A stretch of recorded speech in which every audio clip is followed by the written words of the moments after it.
Hey everyone, welcome back. That was not enough time. I made it very far, I think. It's not perfect, but I think it's in a better place for you guys to sort of see where we're at. I'm going to give it another minute for folks to come back, and then we'll get started.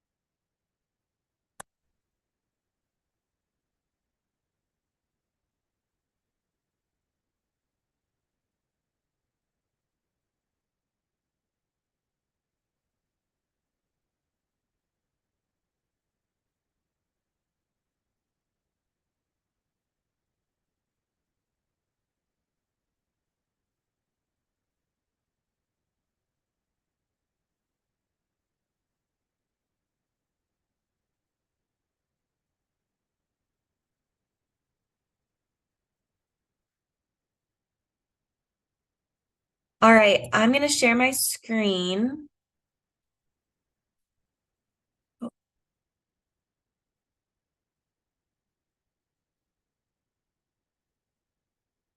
All right, I was just saying as folks were getting on that it was 11:57 and I was like, oh my God, I had not made it as far as I'd hoped. So bear with me. I did get as far as I possibly could in the time, but I'll be able to sort of explain where we're at.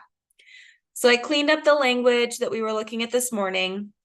And so you'll see these are the developmental domains. So we're sort of back in that section, but I wanted you guys to be able to see it given the language change that we did.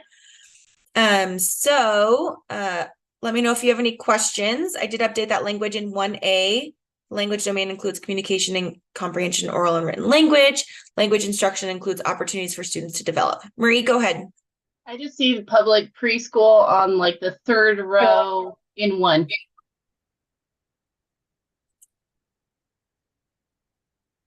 Yes, and that's the reason is because this pertains to both public preschool and the early literacy targeted interventions. The domains do.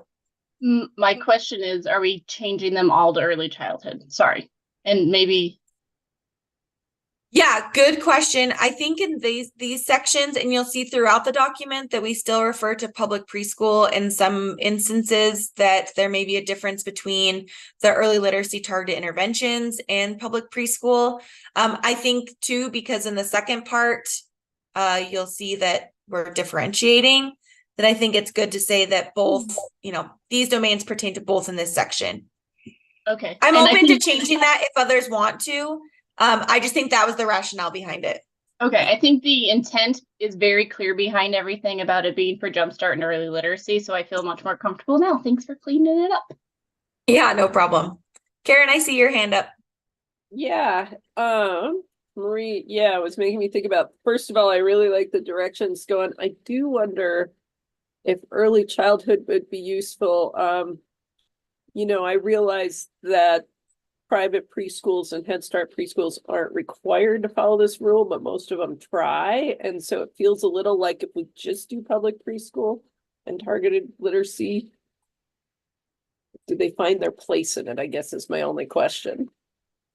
Yeah, that's a good question. And my response is I appreciate that private preschools and Head Starts are trying to adhere to these. Our rules, given that we are the Board of Public Ed, can only pertain to the folks that we accredit. And so because we sort of only have oversight over public preschools and the way in which they're accredited, and now the early literacy targeted interventions, we wouldn't necessarily put in there Head Start or the private.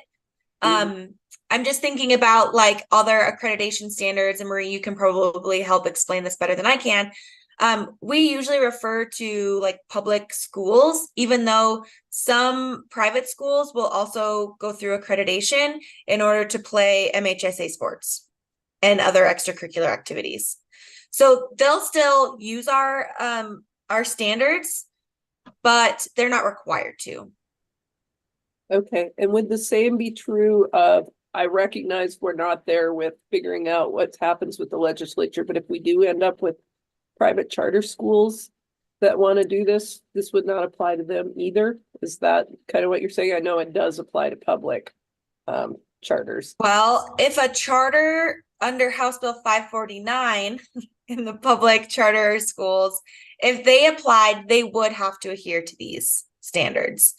But if a if a choice school under House Bill 562 wanted to open a charter, they would not. But that bill is in litigation, so we're not going to see any of those open until that's figured out through the courts. Okay, yeah, and I know the status of that litigation. Yeah, I'm okay with this then. I'm just thinking in terms of alignment, I would love it if, you know, as many users tried to adhere to these standards, even if they're not required to. So I'm just trying to make sure that the language feels like it's not like you can't use these if you're somebody else. No, absolutely. And I'm certainly not an expert in this area, so I would definitely open it up to others if you see this differently, if you think this language is still inclusive of others, or if you think there's changes that need to be made. And I would note that the term public preschool is used in many places throughout this document. So we just have to think about how making that change may impact other sections as well. And again, I can live with it. It's just sort of one of those thought processes I'm having on knowing who's kind of using it now. Mm.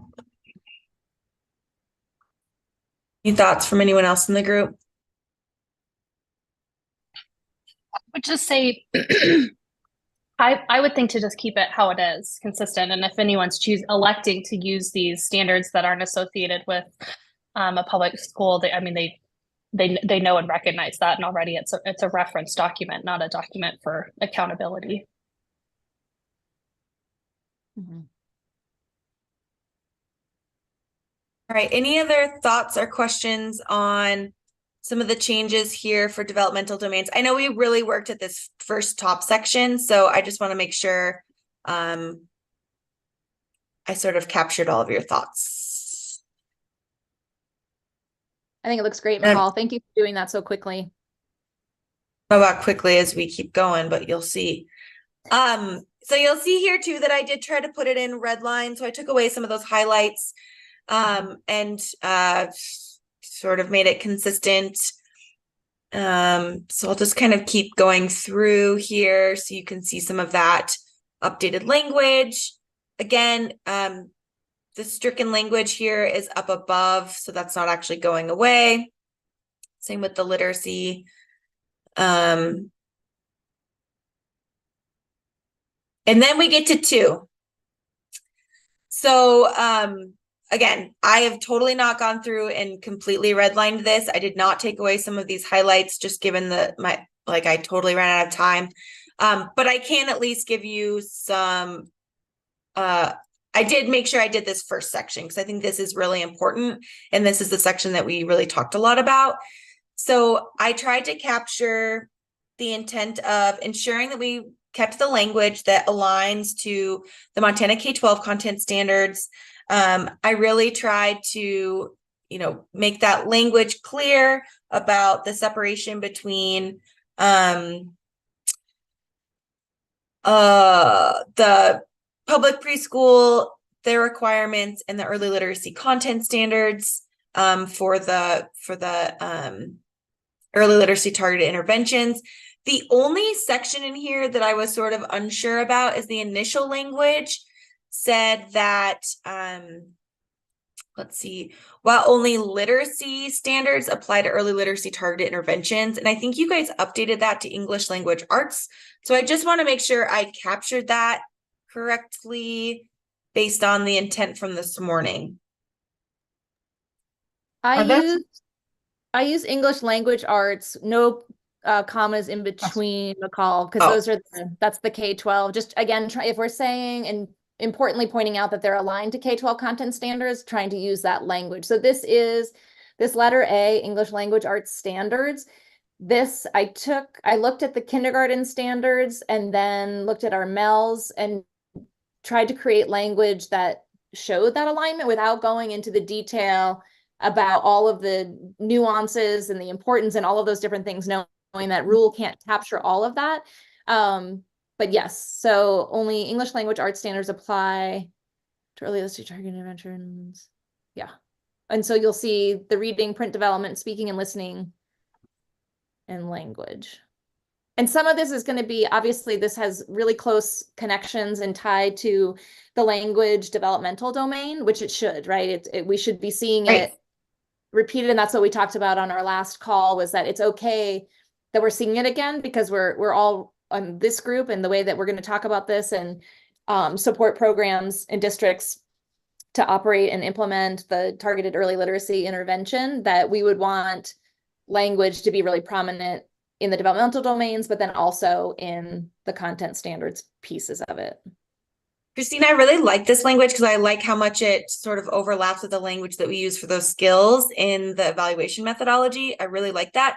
My only question is, are you creating an additional requirement for, because, and maybe I'm just totally missing this, but because ELA wasn't necessarily there before and it was literacy, or is that sort of understood to bridge the same concepts? I want to saying just that? point out that it's English language arts and literacy content standards. So if we just add that in the heading, does that kind of encompass all of it? That's what the K-12 standards heading is. Right.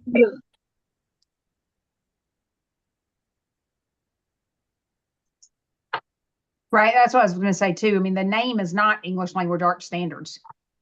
The name is English language arts and literacy. So And if we're thanks trying for to catching use that. the Yeah. formal name from OPI standards, it, Well, BPE. There are standards. Yep. and it seems like we would need to do that everywhere. The Yeah. joint effort. Yeah. And to answer that second part, McCall, so where we had the literacy pieces, that in the Montana Early Learning Standards, the literacy and language piece, that was all within the communication developmental domain. So those are still there.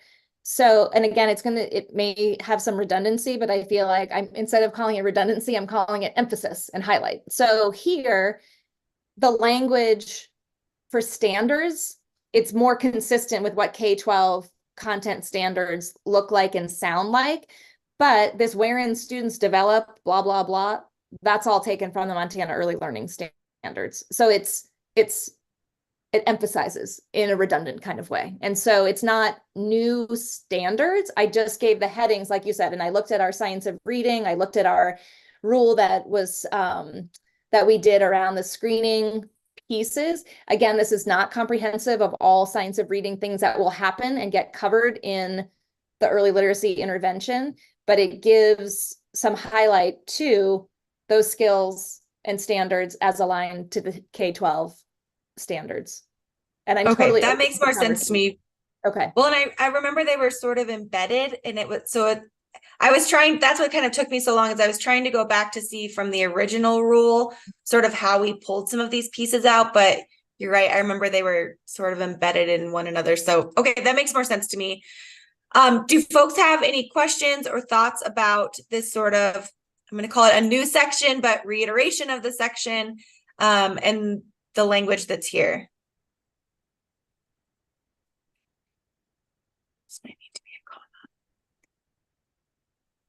All right, I don't see any hands up.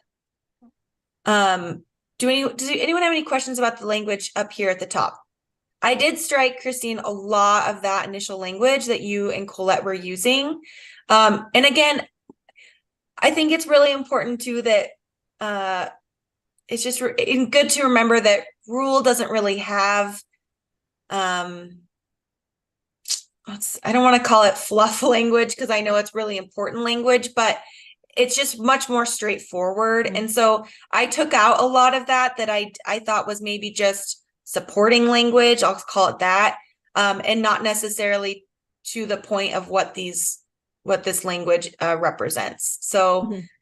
Yeah, and I totally understand that. Yeah, absolutely. And I think some of that language and like pulling out that statement that's in our K, ELA, and literacy standards, I think that just is it's just that fuel for all of us to use when we're talking to teachers, administrators, legislators of just like, this is really important, here's why. And so I think that it just added that language. It just gave me a place to stick it. And so I've got that as kind of my running narrative of why is this important and what does this look like and mean? Yeah. Other thoughts or questions on that? Before I sort of take you through the rest of some of the questions, comments. Okay. I'm going to keep scrolling here and try to, well, Christine, you can sort of share what some of these additional language changes were. This is supposed to be rule in each of these different standards areas, like for creative arts, for math. I just changed the phrasing just so that then it's that here's the skill wherein students develop the ability. It just made the sentences, it just made it consistent throughout. So I didn't change the meaning or add anything to these content standards. This is how they were in the old rule. It just made the sentences put together in the way that made more sense and it was consistent. okay. Perfect. I'm still And just then technology, actually, the only other one, technology is highlighted there. And this was an error in both our Montana Early Learning Standards and in the way that it came out in rule. That's its own content standard, just as it is in K-12. Okay. What did it say initially? It was lumped into social studies. So it was like, it was like F was social studies, and then instead of G, it was 4. It just wasn't recognized as its own. Okay. All right. For this section, any other questions, thoughts, comments, clarifications?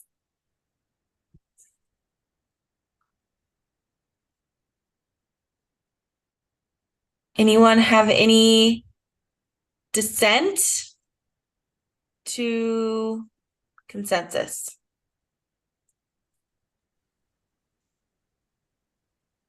Go ahead, Marie. I don't know if I have dissent so much as like the public preschool is just still sitting there with me. But everything else, I feel like it's super clear and like the intent of everything is wonderful. Like I think all the work put in, Christine and Colette, thank you for doing that. Marie, are you thinking that just specific to the developmental domain section? The public preschool part?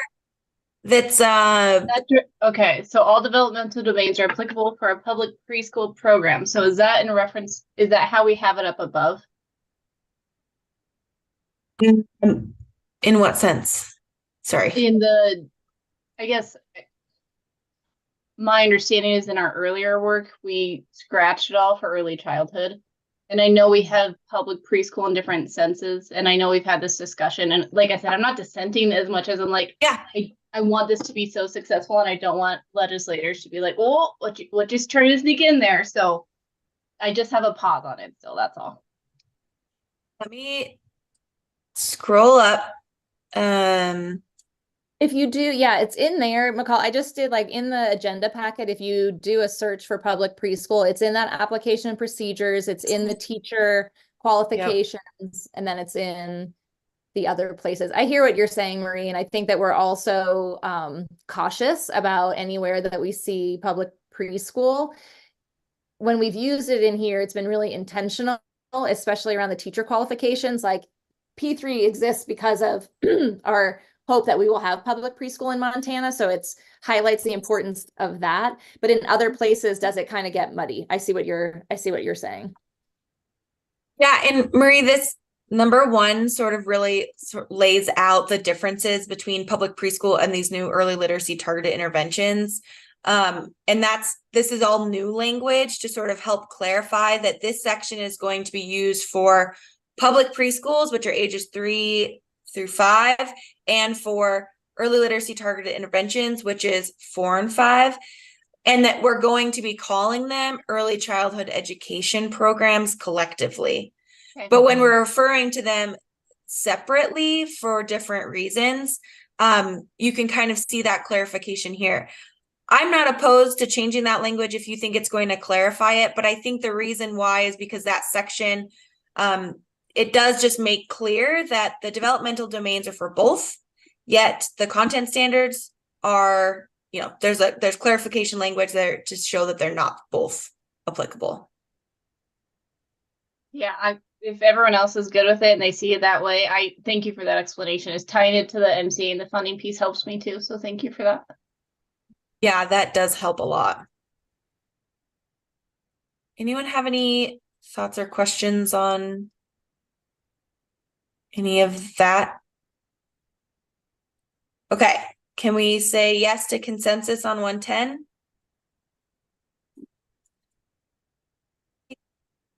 All right. I'm going to stop sharing my screen and bring us kind of back really quick as we talk about maybe final steps and what's to come. That's all of the different sections. Really impressed with all of the work you guys have done in such a short amount of time. Obviously, some of the sections took us a lot more time than others. But I just really appreciate you guys sort of leaning in and being the editors of each of those. It was, I think, a really good sort of process to have everyone sort of working on different sections and really bringing their expertise to them. And just really want to thank you guys for doing that. Before we sort of take public comment and adjourn, I do want to talk with you guys about next steps. Based on our call today, my next steps are to sort of take all of the revisions and put them into a rulemaking document that has all of the red lines. It provides some rationality behind your intentions, and that will be what's presented to the Board of Public Ed at your meeting or their meeting January 18th and 19th. And then we'll go out for rulemaking that same meeting. I'm wondering from all of you how you feel about that. I mean, I will obviously send you that as soon as I have it drafted. Do you want to have another meeting to go through it? Do you feel comfortable providing feedback via email? How do you guys feel about what your next steps are? Because there is time, should you want to have a quick sort of check-in next year to think about these things and go through it one more time, with the idea that, you know, it would only be for sort of cleanup, not necessarily big additional changes. So I really want to hear from all of you about how you feel about moving forward. I have a question about that, McCall, just trying to Yeah. understand the process here. So the recommendation we made at the November meeting, right, for the whole screener and all that stuff, in January, something happens and then it doesn't get voted on until March, right? Correct. So in November, the board went out for rulemaking. The next step, right now we are in the public comment period. So Okay. anyone can make public comments on those revisions until January 7th. I will actually be proceeding over a public hearing on those rules on January 4th at 10 a.m. You can tune in to MPAN and watch if you're interested. But it is a very formal administrative rulemaking hearing where anyone wants to show up in person or virtually, they have an opportunity to weigh in at that time. But we will also take written comments, like I said, until January 7th. So at the board's meeting in January 18th and 19th, what they'll be doing is responding to those comments. So let's just say someone writes in and says, I think that you should have, some other skills on this list that you don't have. And at that point, the board will say, yes, we agree, or no, we don't. And that's reflected then in revisions to the rulemaking document. And then after that January 18th and 19th meeting in March, the board will take final action to approve those standards, which will then go into effect. I wanted it to be April 1, but I think it's ended up going to be like April 10th, just based on the drafting or the publication schedule by the Secretary of State's office. So those will be effective in April, which is good because schools will probably start their screenings April, May, and June. And then Right. These rules will be a meeting behind. So these rules will be effective, I think July 1. Okay. But same process, just a meeting behind. Yeah, okay. I realize that's very confusing. Well, it's Welcome to just, rulemaking. I mean, I feel fortunate I'm part of this group and understand it pretty deeply. And I know there's nothing we can do about it. Gosh, you approve something in April. What if you don't approve it? I got to go ahead and buy that screener before that gets approved. I mean, we're screening April 9th, right? If it doesn't get approved and we bought that screener, I mean, it just puts the on the groundwork very challenging. I mean, I know No, but yeah. And I can tell you that based on the board's actions at their January 18th and 19th meeting, even though it's not action on the formal final notice of adoption, you'll have a good idea of what's going to be in that notice. And the board doesn't have the authority after public comment closes to make any additional changes where public comment was not made on that section. So you'll know in January what those final rules are going to say that the board will then adopt in March. And just because they're not effective until April doesn't necessarily mean anything other than the fact that the Secretary of State's schedule prohibits us from making them effective any earlier.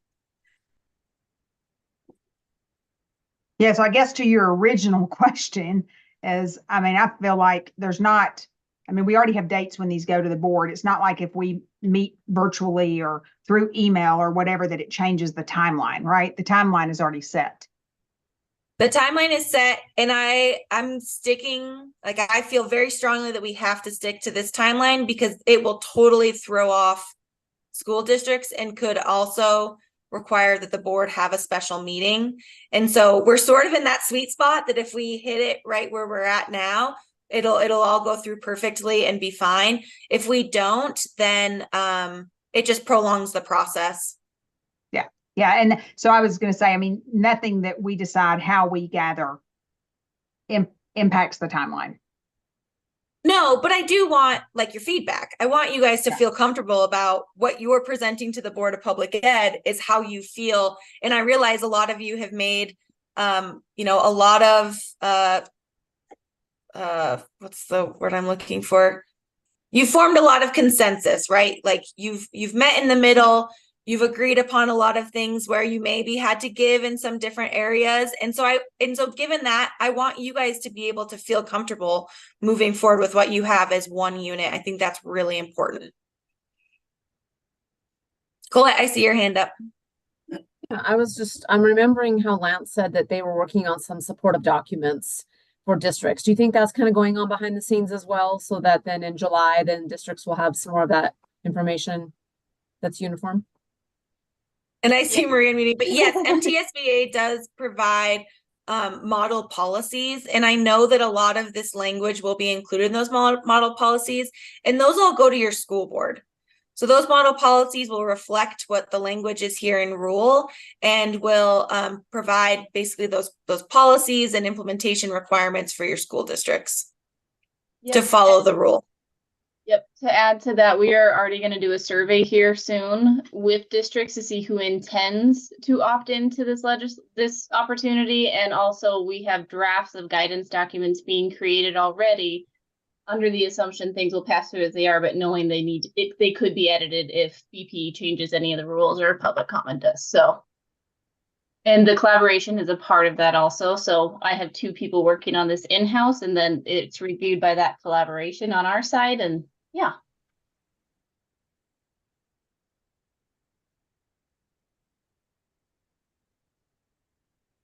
All right. So given sort of some of that feedback, I think how we're going to move forward is I will update the notice. I'll send that to all of you for your keen review. And you can send me back any feedback, thoughts, questions you have. I think maybe let's start with just like an email response. And if I'm getting lots of response from you guys about maybe some big ideas or big questions, maybe we'll try to convene again and pull folks together just so we can have an opportunity to ensure that we're all on the same page again.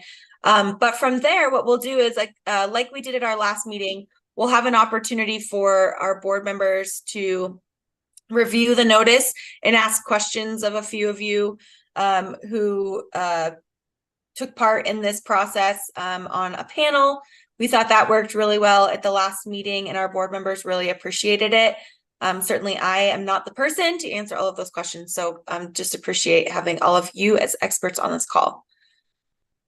Okay, any questions before we go to public comment and adjourn? All right. At this time, we would take public comment on the Early Literacy Advisory Council's work for the day. If folks on Zoom would like to make public comment, please raise your hand now.